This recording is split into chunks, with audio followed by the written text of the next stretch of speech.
I had a powerful sense of déjà vu when I first set eyes on the cover of the wonderful new book Folklore Rising by Ben Edge.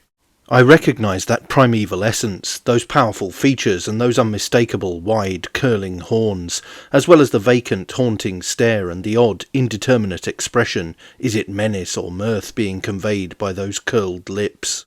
We'll later learn that it may be scorn or mockery. But what was this entity, and where had I seen it before?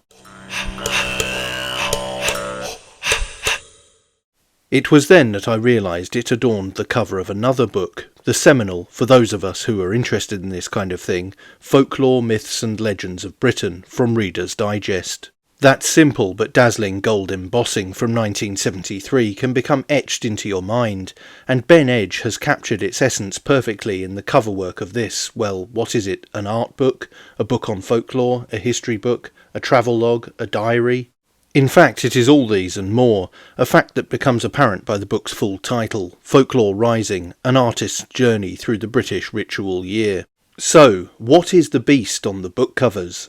Well, it is the Dorset Ooser. The venerable Reader's Digest tome speculates that the character was once some kind of fertility god, but is light on detail.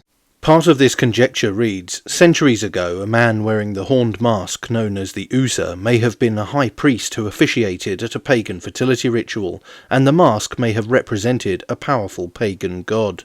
But by the 19th century the Ooser's original meaning had been forgotten, and in places like Shillingstone it had become the Christmas Bull, a terrifying creature which roamed through the streets of Dorset villages at the end of each year, demanding refreshment from any villagers it met.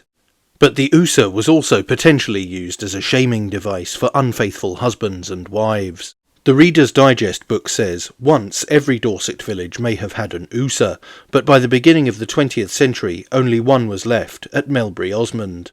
Now even that has been lost, and the ancient horned god has probably disappeared from Dorset forever.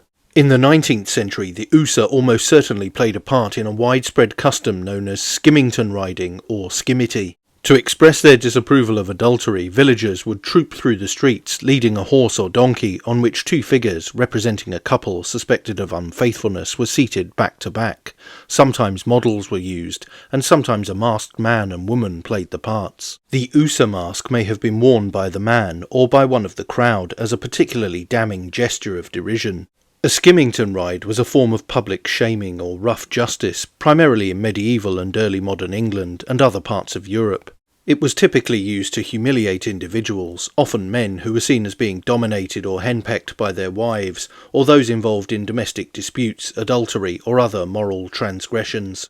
The practice was intended as a community-driven way to enforce social norms and punish behaviour considered to deviate from gender or moral expectations. It may have derived from medieval ritual shaming processions called charivari, which also sought to demonise certain undesirable behaviours. Ben Edge's stunning composition features the Ooser in the centre with an Ooser procession in the background, with horned ritual items and a man blowing a horn. This aspect of the work draws heavily on the Hogarth picture I showed previously that portrays a Skimmington ride. The lively work is completed by the presence of the Cerne Abbas giant and dancing Morris men. The artist really brings the Ooser entity to life, not just in art, but imagination also, creating a mobile, seemingly three-dimensional procession that ties together a number of folkloric elements from across the centuries.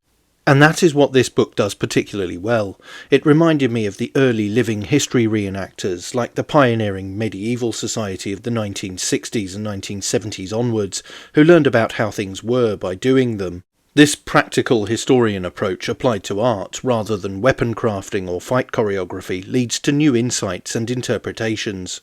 This process is introduced in the book as what the author calls folklore activism. Mr. Edge believes that the current resurgence of these folk festivals is a manifestation of ordinary people's desire to find new ways of envisioning community and caring for and connecting to nature and their ancient roots that can anchor them in a changing world. And far from being an accident, the choice of the Dorset Ooser as a cover piece seems to be quite deliberate as a homage to the Reader's Digest book from yesteryear. Mr. Edge writes, ever since seeing the gold-embossed face of the horned mask on the front of the iconic 1973 Reader's Digest book Folklore, Myths and Legends of Britain, I'd been intrigued to know exactly what it was that I was looking at. After some investigation, I discovered it depicted a mask called the Dorset Ooser, now lost to the ages, and of which there were only 2 surviving photographs in existence, taken sometime between 1884 and 1891.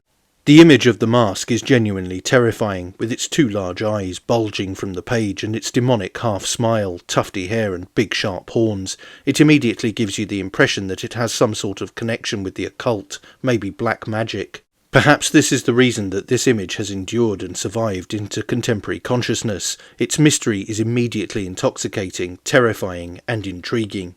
The author then recounts how he attended a wassailing ceremony in Herefordshire where he saw a recreation of the mask named the Darkest Ooser, and how this and the associated legends influenced his work. And the book has many such iterations of this hands-on approach, of visiting and observing these arcane rituals and speaking to the locals to gain their understanding of what they mean to inform his own artistic interpretations.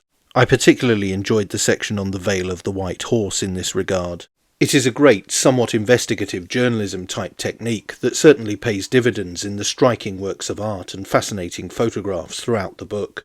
I also particularly enjoyed Mr. Edge's colourful artistic style that appears almost caricature-like, but done with a serious and observant eye. All of the art in this book seems to be saying something, and features accurate and intriguing little callbacks to the lore. The Dorset Ooser ceremony is similar in some respects to the Devon event known as the Hunting of the Earl of Roane, which is also presented wonderfully in the book. I featured the particular elements of this ceremony and its potentially mythological influences in a previous documentary, which is linked in the description.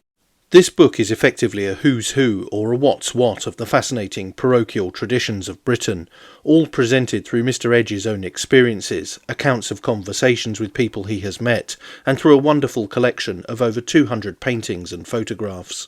Also present are the vegetal Bury Man of Scotland, the harvest-themed Straw Bear from Cambridgeshire, and a host of obios or hobby horse traditions. Mythical entities and beasts like the Green Man, John Barleycorn, and the werewolf-like Black Shuck are also all present and correct.